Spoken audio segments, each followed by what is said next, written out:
Olá, estamos começando o nosso programa Encontro Fraterno. Você acompanha uma entrevista realizada no Centro de Cultura e Convenções de Goiânia durante o 29º Congresso Espírita de Goiás. Convidados para estarem com a nossa equipe, Jacobson Santana Trovão, pelo programa Espaço Espírita, e Gabriel Salum, da Federação Espírita do Rio Grande do Sul, pelo programa Vida, Desafios e Soluções. Você é nosso convidado especial, fique conosco.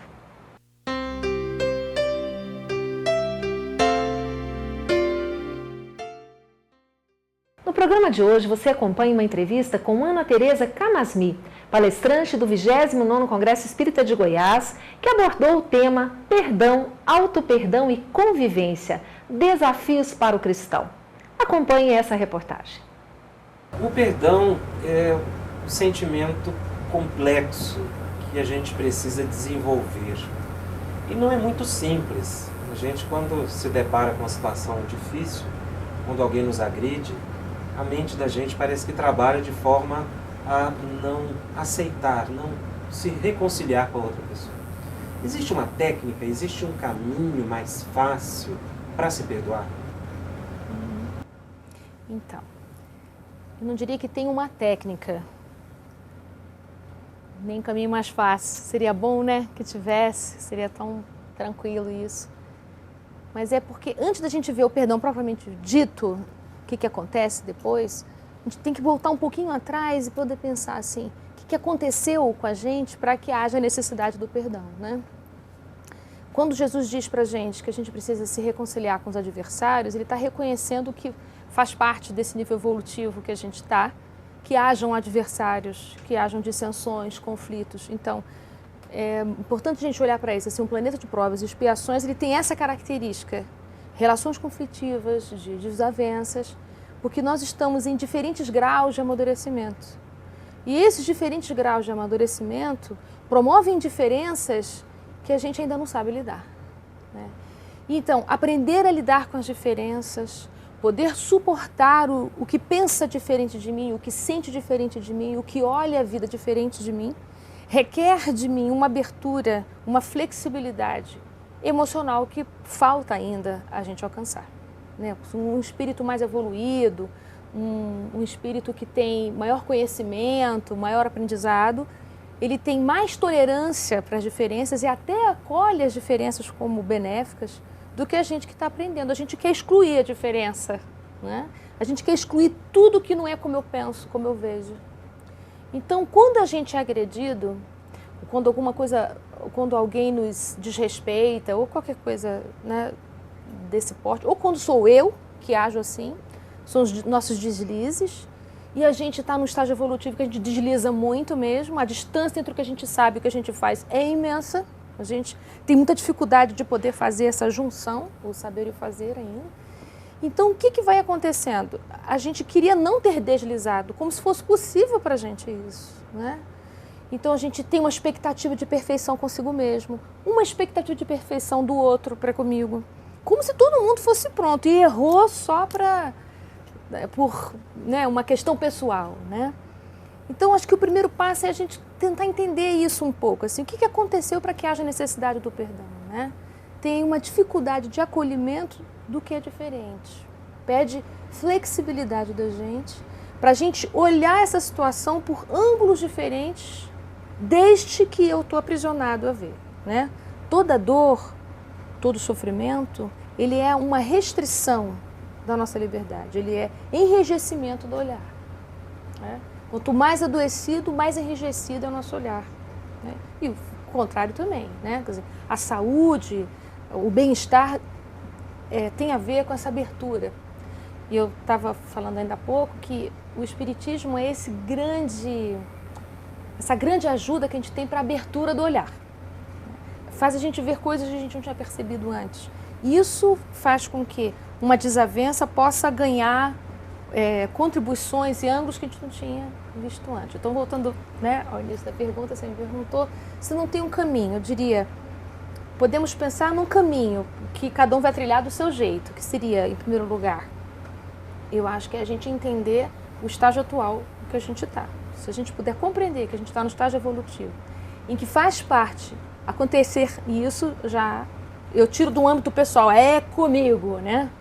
E eu posso entender que isso faz parte do amadurecimento de todos nós. Depois disso, eu acho que precisa de um grande exercício de humildade, eu creio, para você poder situar aquele acontecimento numa rede de acontecimentos, né? As pessoas não nos agridem partindo do nada. E nós não agredimos ninguém ou temos desavenças do zero. Nós temos histórias imensas que nos antecedem, que constituem quem a gente é. Então, quando a gente se desentende com alguém, quem se desentende não sou só eu sozinho aqui recortado de uma gravura. Sou eu nessa moldura da minha história de vida. Então, eu diria que a cura, o caminho para o perdão, eu diria assim, é a ampliação do olhar. Então, acho que a gente pode começar por aí. E justamente nesse olhar, Ana Teresa, nós temos um texto no Evangelho que nos fala sobre os infortúnios ocultos. Muitas vezes, quando alguém exterioriza arrogância, agressividade, não é contra nós, é alguém expressando o seu infortúnio, a sua dor. Essa percepção de que todos aqueles que caminham conosco, o esposo, a esposa, o filho, o companheiro de trabalho, é um espírito que está a caminho da evolução, tanto quanto eu. Isso ajuda a conseguir trazer o perdão para a nossa vida? Nossa, sim. É a chave da coisa, né? Eu acho que tem. Eu gostei, né, desse pedacinho que você citou, isso mesmo, acho que tem. Eu poder ver o meu filho como meu irmão, ele antes de ser meu filho, nessa encarnação, ele é, antes de tudo, espírito como eu, em transição e em transformação. Ele é meu irmão de caminhada. Nessa encarnação, a gente está junto, nesse papel, mãe e filho, para a gente poder se melhorar, ele comigo, eu com ele. Não é só ele que está no processo de amadurecimento, né? Então, quando a gente começa a olhar isso, assim, peraí, a coisa não é pessoal, não é comigo, é o clima emocional que essa pessoa vive. Imagina assim, uma pessoa que tem o hábito de resolver os seus problemas gritando, por exemplo. Mas quando grita comigo, eu digo que é comigo, né? Tá certo, foi com você porque era você quem estava na cena na hora daquele acontecimento. Mas não é com você no sentido proposital. Faz parte do clima dela o gritar, né? Então, quando a gente começa a olhar isso e entender isso, que os infortúnios ocultos se manifestam nas nossas, né, pequenas ações, então a gente já ganha aí um distanciamento, né, disso. Então, achei bacana a sua lembrança, ótimo. Nós daremos uma breve pausa para o intervalo, mas daqui a pouquinho estaremos de volta. Fique aí.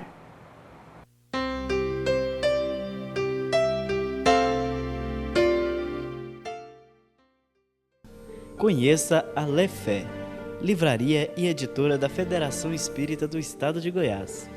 Menores preços, obras selecionadas, conforto e garantia. Facilidade no pagamento, entrega a domicílio.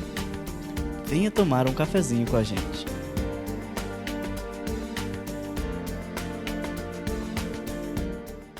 Você gostaria de ajudar a expandir o Espiritismo na TV? Então aí vai a dica. Com apenas R$30 por mês, você se torna sócio do Clube Amigos do Espiritismo e ajuda a levar a mensagem espírita a muito mais corações. Além de contribuir com este grande desafio, você ainda ganha brindes exclusivos. Uma revista que vira pôster e 2 DVDs todo mês na sua casa, com documentários, animações e videoaulas. E tem mais, quem se associar agora ganha uma camiseta exclusiva. Então, o que está esperando? São apenas R$30 por mês. Acesse www.amigosdoespiritismo.com.br, faça o seu cadastro e participe. A obra do Berço Maria de Nazaré está precisando de voluntários com disposição e boa vontade para trabalhar na produção e reparo de roupas e enxovais. Estamos precisando de voluntárias para bordar, fazer crochê, costurar. Quem não souber, nós ensinamos. É só nos procurar. Além disso, a obra do Berço recebe e organiza doações. E esse dinheiro é revertido em compras de material para o enxovalzinho, que é destinado às gestantes carentes.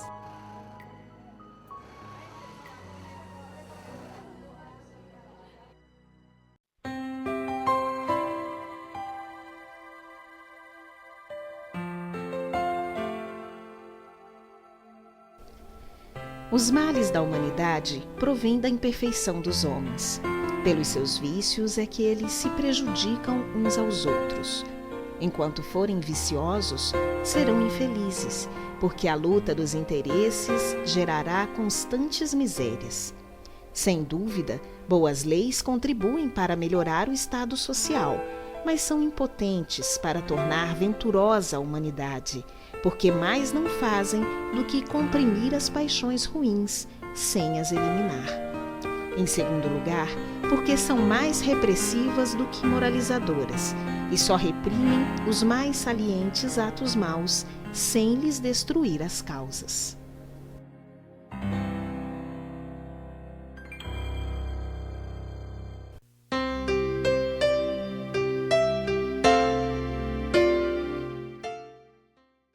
No programa de hoje, você acompanha uma entrevista com Ana Tereza Camasmi, palestrante do 29º Congresso Espírita de Goiás, que abordou o tema Perdão, Auto-Perdão e Convivência, Desafios para o Cristão. Acompanhe essa reportagem. Ana Tereza, nós percebemos que nós temos muita dificuldade em perceber em nós mesmos os nossos defeitos, as dificuldades que nós temos de nos relacionar com as pessoas, mas nós percebemos isso muito claramente nos outros, na relação que nós temos com o outro. Então, por isso, nós nos ofendemos tanto, nós nos magoamos tanto. Mas por que é tão difícil nós também nos colocarmos nesse lugar, né, daquele que magoa, daquele que ofende? Por que a gente ainda se ofende tanto se, na verdade, como você disse, estamos todos ali fazendo parte daquele mesmo processo evolutivo? Puxa, Ivana, você vai me dar o que pensar para responder isso, mas eu pensei aqui um caminho. Eu penso assim, a nossa identidade, quem a gente é, imagina, sei lá, quantas encarnações a gente tem aqui atrás, né? Que constitui esse eu que sou eu. Esse eu que sou eu não é uma identidade fixa. Nós não somos essências prontas, né? Nós estamos num apontamento contínuo, infinito. Por isso que nós somos perfectíveis, mas não somos perfeitos, ponto. Ou imperfeitos, ponto, né? É processo. Pensando em processo, se a gente se entende como sendo um espírito que está em transformação constante, isso dá muita insegurança para a gente, porque quem sou eu está sempre em questão. Quem é você? A gente tenta alguns esquemas sociais. Eu sou advogado, eu sou médico, eu tenho tantos anos, mas são identidades provisórias, porque você pode adoecer e não ser mais médico. Você pode ter um problema e não ser mais funcionário da empresa X, enfim, e assim por diante. Então, tudo aquilo que mostra pra gente que a nossa identidade não é fixa, que ela está em transformação, e essa transformação sou eu que teço, isso nos deixa muito inseguros e assustados. Então, quando alguém diz alguma coisa que eu não sou, quando alguém me calunia, por exemplo, eu sei que eu não sou aquilo que estão dizendo, mas por que eu fico assim, com esse mal-estar grande? Porque isso é uma possibilidade minha também. Nós somos seres de possibilidades. Então, se alguém me viu egoísta, alguém me viu destemperado, fora do eixo, alguma coisa assim, e me julga e me critica, eu entro em mal-estar ou insegurança porque eu não tenho como garantir que não sou aquilo, porque eu posso. Né? Uma vez, contaram essa história, perguntaram para o Chico se ele fumava, ele respondeu ainda não.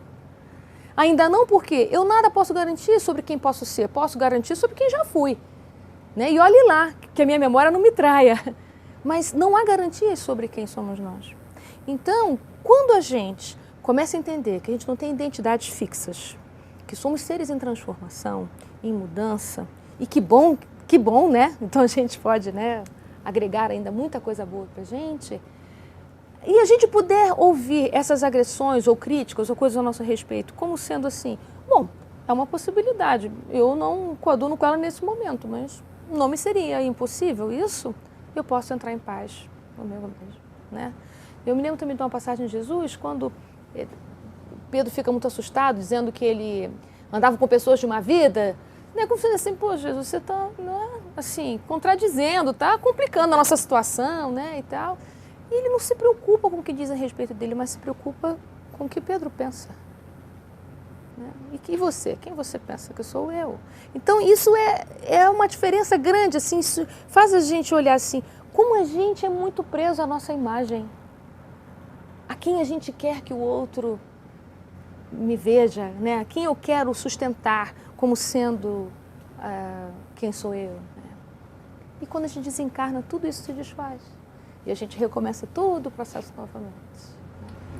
Quando a gente perdoa e desenvolve esse sentimento de perdão, né, de compreensão que você acabou de dizer, parece que a gente se pacifica. E uma consequência é que a gente gostaria que o outro também se reconciliasse conosco. Mas, na verdade, o perdão ele é um ato unilateral, ele não é bilateral. Eu não preciso da concordância do outro para perdoar. E isso, muitas vezes, é difícil da gente aceitar. Como conviver com essa questão? Eu perdoei, mas o outro não me perdoou. Antes de poder dizer como lidar com isso, queria voltar um pouquinho. É que a gente gosta, eu acho que a gente tem o desejo da vida ideal. A gente queria que tudo fosse ideal, tudo arrumado, né? Eu perdoo, ele também, ele me perdoa, eu também, não é? A gente queria tanto que a vida fosse de um jeito que ela nunca é, não é? E a gente leva, eu acho que anos da vida da gente, sei lá, acho que a gente leva metade da vida para entender isso. Que a vida é como ela é, não é como eu queria que ela fosse, com florzinha, com quadradinho, ela é assim, ela é linda assim, né? Poder olhar a vida assim como ela é, significa que eu posso respeitar o tempo do outro e o meu também.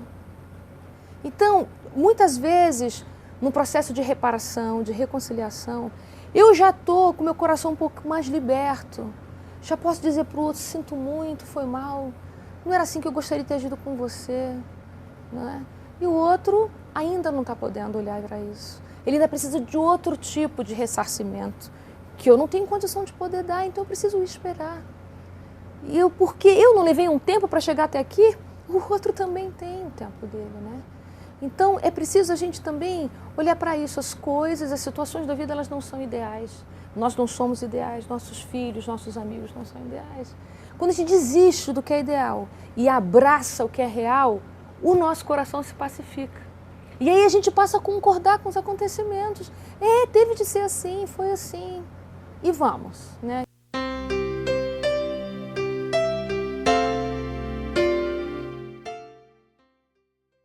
Conheça a Lefé, livraria e editora da Federação Espírita do Estado de Goiás. Menores preços, obras selecionadas, conforto e garantia. Facilidade no pagamento, entrega a domicílio. Venha tomar um cafezinho com a gente.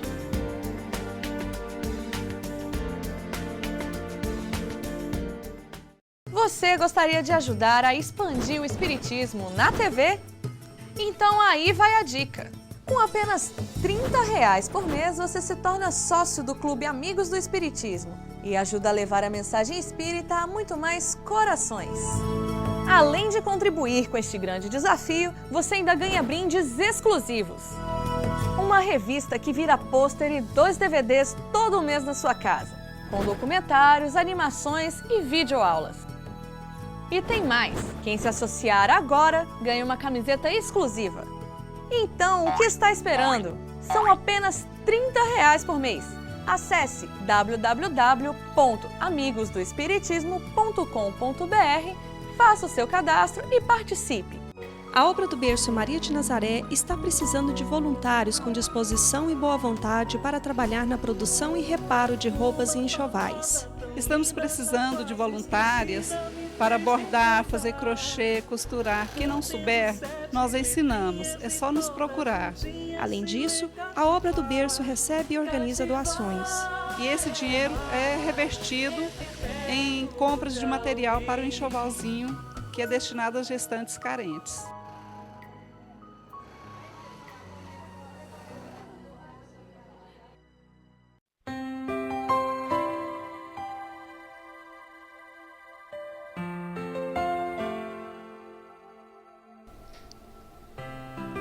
Aliás, a bondade das leis guarda relação com a bondade dos homens. Enquanto estes se conservarem dominados pelo orgulho e pelo egoísmo, farão leis em benefício de suas ambições pessoais. A lei civil apenas modifica a superfície. Somente a lei moral pode penetrar o foro íntimo da consciência e reformá-lo. Reconhecido, pois, que o atrito oriundo do contato dos vícios é que faz infortunados os homens. O único remédio para seus males está em se melhorarem moralmente.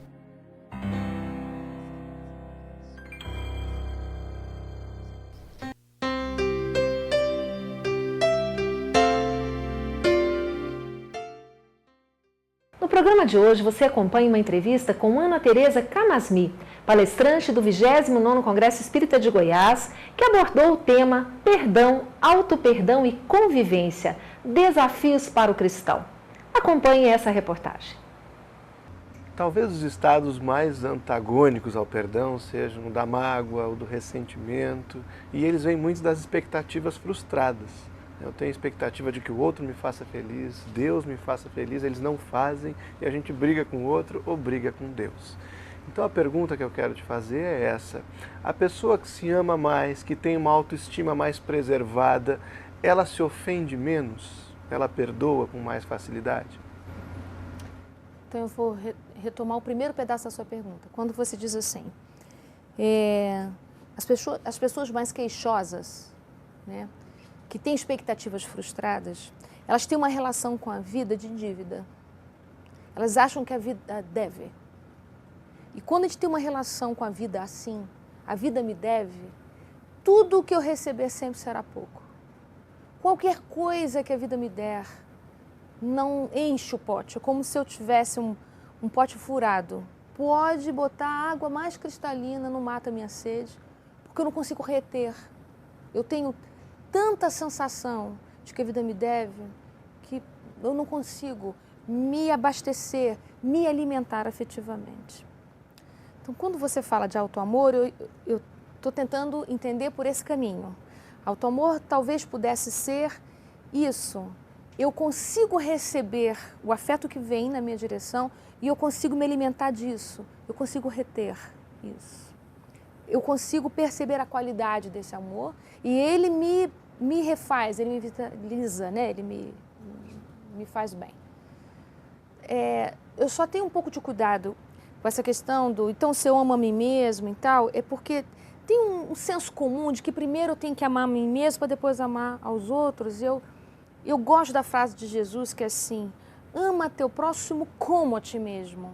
Então, ele está dando uma relação de reciprocidade. Ele não falou primeiro, ama teu próximo primeiro, não, ama você primeiro e depois o teu próximo, ou seja o que for. Ele disse como.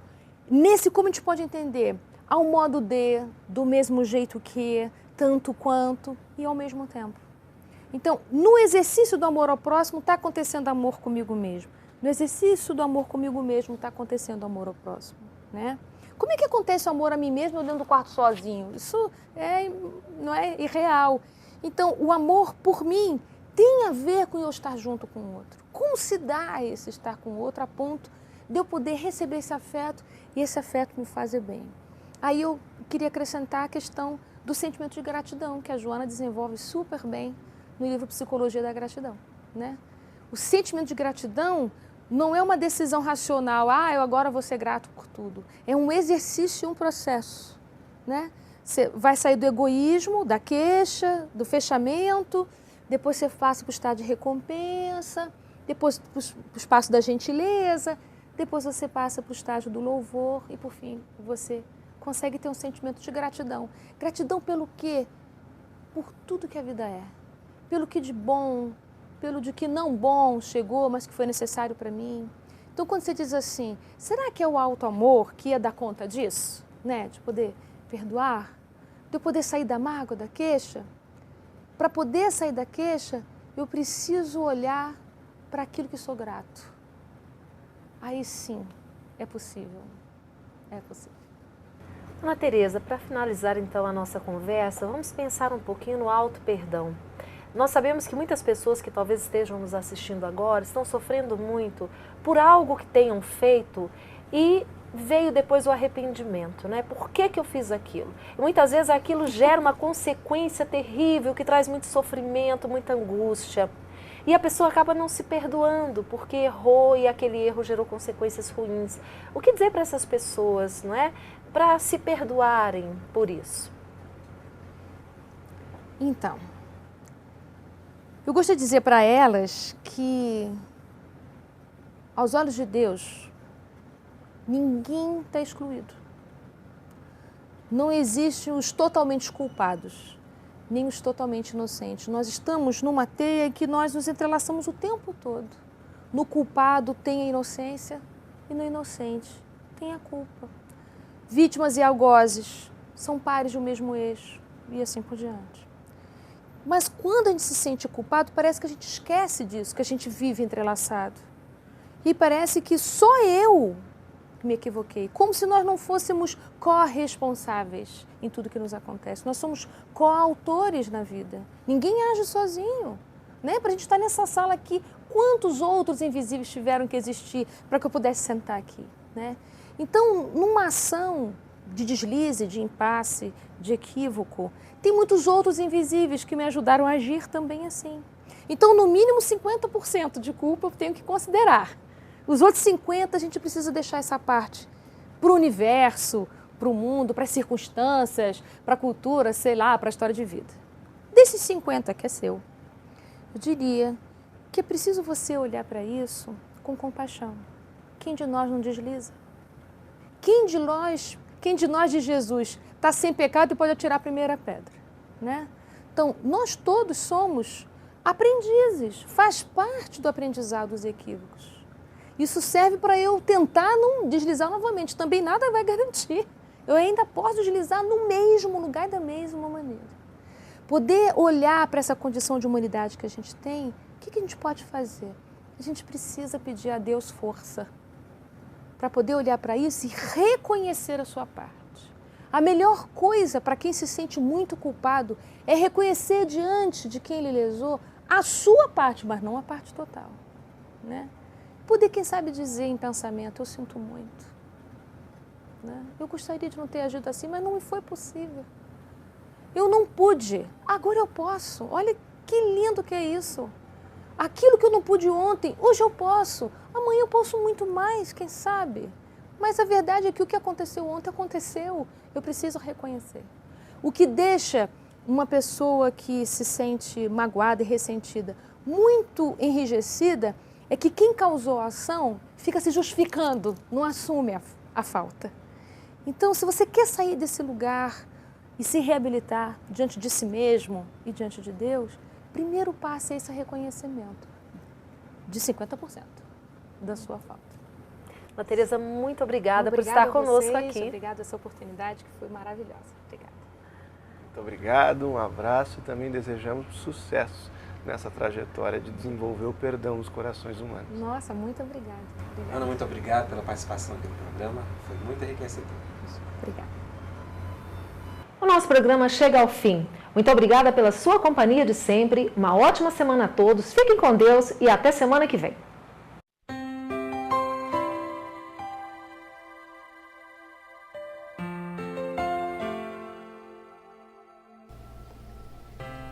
O homem que se esforça seriamente por se melhorar, assegura para si a felicidade já nesta vida.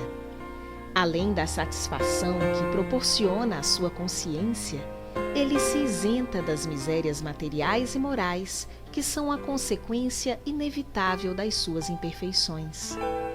Terá calma, porque as vicissitudes só de leve o roçarão. Gozará de saúde, porque não estragará o seu corpo com os excessos. Será rico, porque rico é sempre todo aquele que sabe contentar-se com o necessário.